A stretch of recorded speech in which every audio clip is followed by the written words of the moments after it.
Hello everyone, नमस्ते। आज पनि म नेप्सेको डेली एनालाइसिस लिएर उपस्थित भइसकेको छु। आज भने हाम्रो नेप्से इन्डेक्स 2503.35मा क्लोजिङ भएको हामीले देख्न सक्यौँ। भने -78.83 अङ्कको चाहिँ हाम्रो डिक्लाइन हामीले देख्यौँ। भने पर्सेन्टेजमा हेर्दाखेरि 3.05%को डिक्लाइनेसन थियो। भने आजको टोटल टर्नओभर हेर्दाखेरि कारोबार रकम हेर्दाखेरि चाहिँ 6,70,72,45,266.37 रुपियाँ बराबरको कारोबार भएको छ। भने टोटल ट्रेडेड सेयर्स हेर्ने भने आज 1,43,64,682 किताहरूको चाहिँ कारोबार भएको छ। भने आजको यो इन्टरडे ग्राफ देख्न सक्नुहुन्छ। इन्टरडे ग्राफ हेर्दाखेरि चाहिँ हाम्रो बजार सुरुवाती चरणदेखि नै बजार लोवर हाई लोवर लो गर्दै झरेको थियो र लगभग 1:16-17 पछि चाहिँ बजार केही माथि फर्किन खोजेको थियो, बट फेरि 1:47 लगभग आएर बजार चाहिँ त्यहाँबाट पुनः लोवर लो लगाउन तलतिर गएको थियो। तर लोवर लो भने लगाउन नसके पनि बजार चाहिँ एउटा गिरावट चाहिँ हामीले देख्न सक्यौँ। भने आज हाम्रो टोटल चाहिँ 78.83 अङ्कको गिरावट रहेको छ, जुन चाहिँ अलिकति नराम्रो देखिन्छ र साइकल यो हिसाबले हेर्दाखेरि चाहिँ बजारमा अलिकति इन्भेस्टर ट्रेडरहरू चाहिँ अलिकति प्यानिक भइरहेको जस्तो चाहिँ हामीले क्लियरली देख्न सक्छौँ है त। आजको एडभान्समा हेरौँ, आज 9वटा कम्पनी एडभान्समा छन्, अर्थात् 9वटा कम्पनी चाहिँ हाम्रो बढेका छन् भने चाहिँ 242वटा कम्पनी डिक्लाइनमा छन्, अर्थात् 242वटा कम्पनी चाहिँ आज घटेका छन्। भने आज अनचेन्जमा चाहिँ कुनै पनि कम्पनी रहेनन्, अर्थात् आज कारोबारमा आएका कम्पनीहरूमध्ये चाहिँ सबै कम्पनीको प्राइस कि त बढ्यो कि त घट्यो है त। आजको टप गेनर्समा हेर्दाखेरि चाहिँ एनएमआइसी, पिएमएचपिएल, CIZBD90, SCF, NICAD 2091 रहेका छन्। भने हाम्रो टप लुजर्समा हेर्दाखेरि चाहिँ BPCL, NRIC, रादी, CSDC र BSDC हामीले रहेको देख्न सक्छौँ। भने आजको टप टर्नओभरबाट हेर्दाखेरि चाहिँ सर्वाधिक कारोबार रकमको हिसाबमा चाहिँ NRIC, NLG, UNSPL, HRL र CSDCमा चाहिँ सर्वाधिक कारोबार रकम सहितको कारोबार भएको हामीले देख्न सक्यौँ। भने टप भोल्युम हिसाबले हेर्दाखेरि आज UNSPL, NLG, HIDCLP, NRIC र MNBBLमा चाहिँ टप भोल्युम अर्थात् धेरै सेयर्स कारोबार भएर चाहिँ हाम्रो कारोबार भएका छन्। भने टप ट्रान्ज्याक्सनमा हेर्दाखेरि चाहिँ कारोबारको हिसाबले मात्र हेर्दाखेरि HRL, NRIC, SBL, UNSPL र SDLमा चाहिँ सर्वाधिक कारोबार भएको छ है त। अनि आजको टोटल टर्नओभर हामीले हेरिसक्यौँ, 6,70,42,45,266.37 रुपियाँ बराबरको कारोबार भएको छ।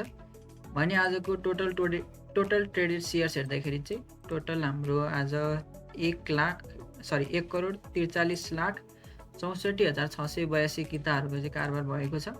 भने आज टोटल ट्रान्ज्याक्सन अर्थात् आजको कुल कारोबार चाहिँ 67,202वटा कारोबार भएको छ। भने आज 324वटा स्क्रिप्ट चाहिँ ट्रेड भएको छ है त, कारोबारमा आएका छन् 324वटा स्क्रिप्ट। भने आजको हाम्रो अब टेक्निकल चार्टतिर लागौँ। टेक्निकल चार्ट हेर्दाखेरि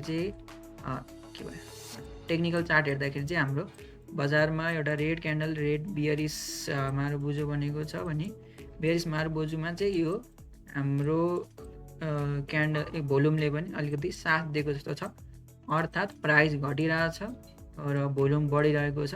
यो हाम्रो 3-4वटा क्यान्डलको हामीले अलिकति एनालाइसिस गर्छौँ भने चाहिँ यस्तै देखिन्छ है त, अर्थात् मूल्य घटिराख्दा पनि मान्छेहरूले बेच्नलाई छोडिरहेका छैनन् है त, भोल्युम चाहिँ बढिरहेको छ।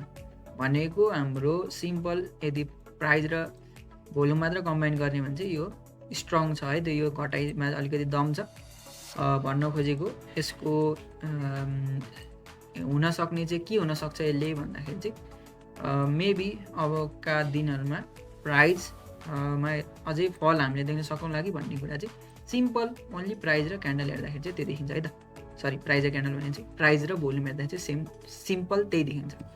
तर हामीले हेर्नुपर्ने के छ भन्दाखेरि जबसम्म यो हाम्रो एक्सट्रिम डिमान्ड जुन छ, यो हाम्रो यो 2442 जुन अहिलेसम्म भत्किएको छैन, यो 2442 भन्दा पनि तल आयो भने चाहिँ हामीले एक्जिट लिनुपर्छ कि भन्ने कुरा हो है त।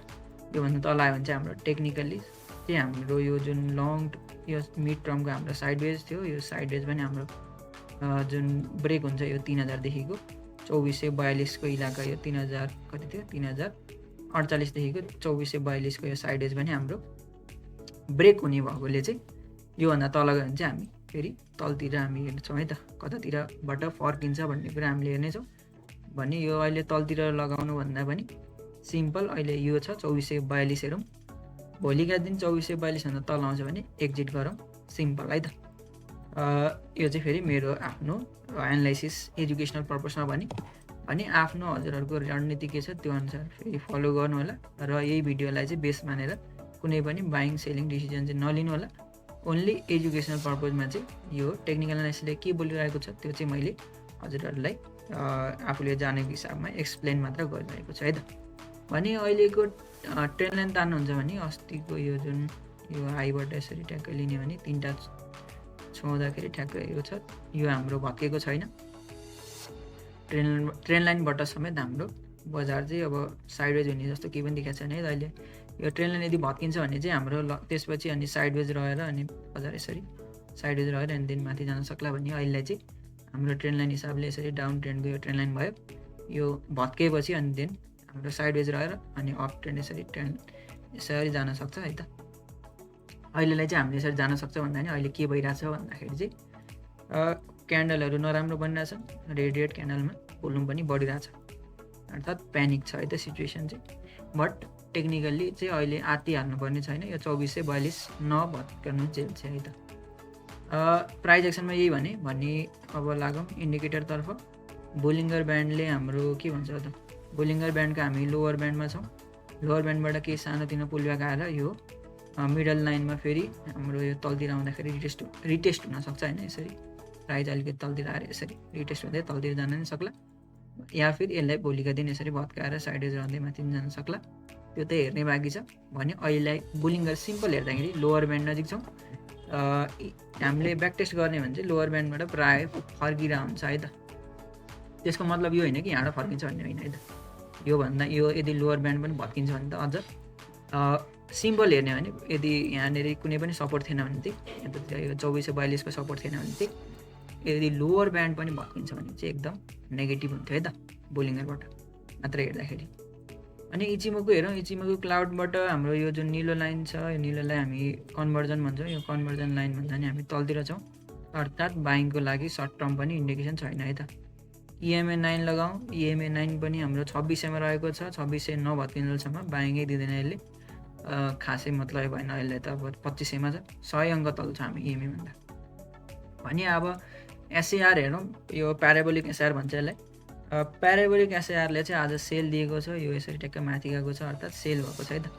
यदि तपाईँले यो व्हाइट क्यान्डलमा बाई गर्नुभएको थियो भने आजको ब्ल्याक क्यान्डलमा चाहिँ सेलिङ थियो है त। यदि प्याराबोलिक SAR मात्र हेर्ने भने, फेरि प्राइस एक्सन पनि मिसाएर हेर्ने भने चाहिँ सेलिङ भएको छैन है त अहिलेसम्मलाई। प्राइस एक्सनमा 2442 नभत्किन्जेलसम्म सेलिङ भन्नै मिल्दैन है त, किनकि मिटरमा साइडवेज छ भने यहाँबाट फर्किन सक्छ भने किन हतार गरिहाल्नु भन्ने कुरा चाहिँ टेक्निकल्ली हो। अब बाँकी अब हजुरहरूको डिसिजन है त। अनि पिभट हेरौँ, पिभट हेर्दाखेरि मैले फिबोनाची लाउँछु, यो पिभटमा चाहिँ ट्रेडिसनल पनि हेर्ने चलन छ। एकचोटि ट्रेडिसनल हेरौँ पहिला अनि फिबोनाची लाएर हेर्छ है त। ट्रेडिसनलमा नि अस्ति पिभट यहाँ भत्किएको थियो भने अहिले S1मा छ, ट्रेडिसनलमा चाहिँ है S1 भनेको सपोर्ट 1 जुन चाहिँ 2500मा थियो, 2500 नै छ हामी, जुन चाहिँ एक हिसाबले ठिकै छ। पिभट ट्रेडिसनलमा हामी सपोर्ट 1मा छौँ, यो नभत्किन्जेलसम्म हामीले पिभट मात्र हेर्ने भने S2 अहिलेलाई हेर्नु परेन है त, S1 मात्रै हेर्नु पऱ्यो पिभट ट्रेडिसनल हेर्ने भने। बट म चाहिँ ट्रेडिसनल भन्दा नि अलिकति फिबोनाचीलाई अलिकति धेरै मान्छु, यो चाहिँ अलिकति एडभान्स लाग्छ। सो फिबोनाचीबाट हेर्दाखेरि चाहिँ S1 हाम्रो भत्किसकेको छ, जुन चाहिँ 2528मा थियो। मैले अस्ति भनेको पनि थिएँ यो S1मा रिलाइ नगर्नु होला, यो खासै भरपर्दो छैन। S2 हेर्नु होला भनेको थिएँ मैले। S2 चाहिँ हाम्रो 2455 रहेको छ, जुन चाहिँ हाम्रो यो जुन डिमान्ड जोनमा रहेको हुनाले चाहिँ मैले यसलाई स्ट्रङ मानेको है त। यो जुन हाम्रो 2442देखिको 2464को इलाका चाहिँ हाम्रो यो डिमान्ड जोन नेरी नै यो S2 भएको हुनाले यो अलिकति स्ट्रङ छ भन्ने मेरो तात्पर्य हो है त। यहाँबाट चाहिँ केही न केही सानोतिनो भने राइट सानो यसरी, यदि तल छ भने यसरी, होइन भने यसरी यहाँ आएर यसरी साइडवेज या फेरि केही भएर माथितिर पनि जान सक्ला है त। भने अहिले हामीले हेर्ने भनेको S2 हो, जुन चाहिँ हाम्रो पिभट फिबोनासीबाट हेर्दाखेरि चाहिँ 2455 रहेको छ है त। हामीले ट्रेडिसनल पनि हेऱ्यौँ, फिबोनासी पनि हेऱ्यौँ। हजुरहरूले ट्रेडिसनल युज गर्नुहुन्छ भने S2 ब्रेक भएको छैन, 2500 रहेको छ। भोलिका दिन 2500 ब्रेक भयो भने मात्र ब्रेक हुन्छ। भने फिबोनासी मतलब ट्रेडिसनल युज नगरिकन फिबोनासी युज गर्नुहुन्छ भने चाहिँ ब्रेक भइसकेको छ है त। र S2 लाई हेर्नुपर्ने हुन्छ। S2 चाहिँ हाम्रो 2455 मा रहेको छ। भने अब सुपर ट्रेन्ड हेरौँ। सुपर ट्रेन्डको 10/3 हेर्दाखेरि हाम्रो 2728.43 मा रहेको छ, अर्थात् सुपर ट्रेन्ड 10/3 मा त धेरै माथि छ। यो नभइकनसम्म 10/3 ले बाइङै दिँदैन अहिले। भने यो कामै छैन अहिले 10/3 हेरेर। भने 10/2 हेरौँ एकचोटि, अलिकति फास्ट दिन्छ यसले। 10/2 मा मैले अस्ति यहाँ भनेको थिएँ 2458 भन्दा तल आयो भने 2558 भन्दा तल आयो भने सेलिङ दिन्छ है, 10/2 ले भनेको थियो भने।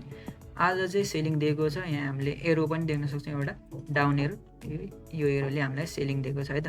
सुपर ट्रेन्ड मात्र हेर्नु 10/2 मात्र हेरेर डिसिजन लिनुहुन्छ भने चाहिँ आज सेलिङको दिन रहेको थियो भने अब प्राइस एक्सन पनि मिसन हुन्थ्यो भने मैले भनिहालेँ, डिमान्ड जोन यहाँ छ। सो 2442 नभत्किन्जेलसम्म अहिलेलाई होल्डै हो है त, वेट एन्ड वाच हो। तर सुपर ट्रेन्ड मात्र हेर्छु, सुपर ट्रेन्ड नै म फलो गर्छु भन्ने चाहिँ सेल छ है त। स्ट्रिक्ट डिसिप्लिन हिसाबले गर्ने भने आज सेलिङ छ। पछि जब सुपर ट्रेन्ड 10/2 ले बाइदेला त्यो बेला फेरि रिइन्ट्री गर्न सक्यो है त। भने अहिलेलाई अब अरू इन्डिकेटर एकचोटि हेरौँ। एडीबाट एकचोटि हेरौँ। खासै अकुमुलेसन डिस्ट्रिब्युसन त हेर्दिनँ म, त्यही पनि अकुमुलेसन डिस्ट्रिब्युसनमा पनि तलतिर फर्काएको छ, अर्थात् डिस्ट्रिब्युसन जस्तै देखिन्छ एडीबाट। भने म्याकडी एकचोटि हेरौँ। म्याकडी अलिकति हेरिन्छ, प्रायःले हेर्नुहुन्छ। यो हेर्दाखेरि अस्ति मैले भनेको थिएँ यो लाइट बनिरहेको थियो, लाइट हुँदाखेरि चाहिँ अलिकति ठिकै थियो, किनकि लाइट बन्दै अनि मासतिर ट्याक्क एउटा हिस्टोग्राम 0 भन्दा माथि बनेपछि बाइङ हुन्थ्यो भने त्यो चाहिँ आज फेरि डार्क भएको छ, डार्क रेड, अलिकति ठुलो हिस्टोग्राम तलतिर, अर्थात् बियरिस मोमेन्टम चाहिँ बजारमा स्ट्रङ बियरिस मोमेन्ट चाहिँ अहिले भइरहेको जस्तो देखिन्छ है त। भोलिका दिन अझ यो तलतिर बन्दै आउँछ भने स्ट्रङ बियरिस मोमेन्ट हामीले देख्न सक्छौँ। म्याकडीले त्यही भन्छ है त। भने ओबिबी एकचोटि हेरौँ। ओबिबी हेर्दाखेरि हाम्रो अनब्यालेन्स भोल्युम यो मैले एकुमुलेसन डिस्ट्रिब्युसनलाई पनि अलिकति एडभान्स रूपले हेर्ने भने ओबिबी हेर्न सकिन्छ। ओबिबी पनि हाम्रो केही पनि पोजिटिभ छैन, अझै पनि तलतिर देखिरहेको छ भनेको डिस्ट्रिब्युसन जस्तै देखिन्छ ओबिबीबाट पनि है त, अनब्यालेन्स भोल्युमबाट पनि। भने आरएसआई एकचोटि हेरौँ। आरएसआईले के भन्छ? आरएसआई हाम्रो 32 मा छ। झन्डै 30 भनेको हाम्रो ओभरसोल्ड जोन हो। ओभरसोल्ड जोनबाट कि त मार्केट रिभर्सल गर्न सक्ला होइन, तर गर्छ भन्ने हुँदैन, ग्यारेन्टी हुँदैन, तर प्रायः गर्न सक्ने सम्भावना हुन्छ। भने अर्को कुरा चाहिँ के हुनसक्छ भन्दाखेरि 30 र 40 मा मार्केट बसिरहने यसरी, भने मार्केट प्राइस चाहिँ झर्ने अनि यो चाहिँ अलिकति तलतिरै बसिराख्ने पनि हुनसक्छ है त। सो यसमा हामीले हेर्ने भने स्ट्रेन्थ हेर्ने हो। बजारमा कतिको स्ट्रेन्थ छ भन्दाखेरि तलतिर छौँ, 30 को वरिपरि छौँ। सो अहिलेलाई हाम्रो टेक्निकली हेर्ने भने त 30 भन्दा माथि छौँ। सो 30 नेरी आउनु लाग्यो, ओभरसोल्ड हुनु लाग्यो भनेको राम्रो सेन्टिमेन्ट चाहिँ छैन है, बजारमा अलिकति प्यानिक सेलिङ नै छ जस्तो देखिन्छ है त। एकचोटि स्टोकेस्टिक आरएसआई एकचोटि हेरौँ। स्टोकेस्टिक आरएसआईमा हाम्रो यहाँ सेलिङ दिएको थियो अस्ति नै। यो ब्लू लाइन जब तपाईँको रेडभन्दा माथिबाट तल फर्किन्छ त्यो बेला हाम्रो सेलिङ हुन्छ यहाँनिर। भने सेम ट्याक्कै उल्टो, अर्थात् ब्लू लाइनले यदि रेड लाइनलाई तलबाट माथि भत्काउँछ भने चाहिँ बाइङ हुन्छ है त। भने अहिलेलाई हाम्रो स्टोकेस्टिक आरएसआई हेर्ने भने अस्ति नै सेल दियो, अहिलेसम्म केही छैन है त। सो आरएसआई स्टोकेस्टिक आरएसआई अलिकति चाँडो निर्णय दिनेवाला पनि केही पनि छैन, यसमा बाइङ अहिलेलाई केही पनि देखेन है त। एकचोटि डिएमआई एकचोटि हेरौँ। डिरेक्सनल मुभमेन्टमा हेर्दाखेरि हाम्रो यो जुन ब्लू लाइन छ, यो ब्लू लाइन चाहिँ हाम्रो एडिएक्स भन्दा माथि हुन्छ भने बाइङ भनेछु, एडिएक्स भन्दा माथि चाहिँ यदि यो हाम्रो यो ब्लू लाइन चाहिँ यो बिच छ नि तपाईँको, जुन यो बिच लाइन चाहिँ यो एडिएक्स हो होइन। अनि यो एडिएक्स भन्दा चाहिँ यदि यो ब्लू लाइन जुन छ यो ब्लू लाइन चाहिँ यदि यो एडिएक्स भन्दा मासतिर बस्छ भने चाहिँ हाम्रो अप ट्रेन्ड देखाउँछ। भने यदि यो ब्लू लाइन चाहिँ यो एडिएक्स भन्दा तलतिर छ भने चाहिँ डाउन ट्रेन्ड छ है बजारमा भनेर देखाउँछ है त। डिरेक्सन मुभमेन्टको सिम्पल एनालाइसिस गर्दा यही हो। भने अहिले तल छ, अर्थात् हाम्रो अहिले बजारमा डाउन ट्रेन्ड देखिरहेछ बेस्ड अन यो इन्डिकेटर है त। अनि अप ट्रेन्ड कहिले थियो? यो बेला थियो, यहाँनिर तपाईँले यहाँ देख्न सक्नुहुन्छ।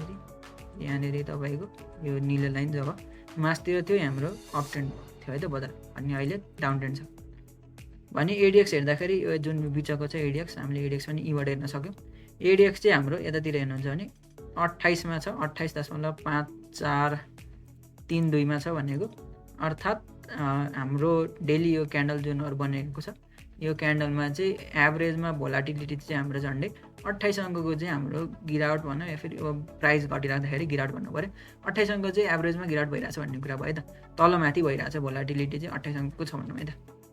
अब अहिले बियर के अरे डाउन ट्रेन्ड छ, सो 28 अङ्कको चाहिँ लगभग एभरेजमा प्राइस घटिरहेको भनेर देखाउँछ, अर्थात् भोलाटाइल छ मार्केट भन्नु खोज्यो है त।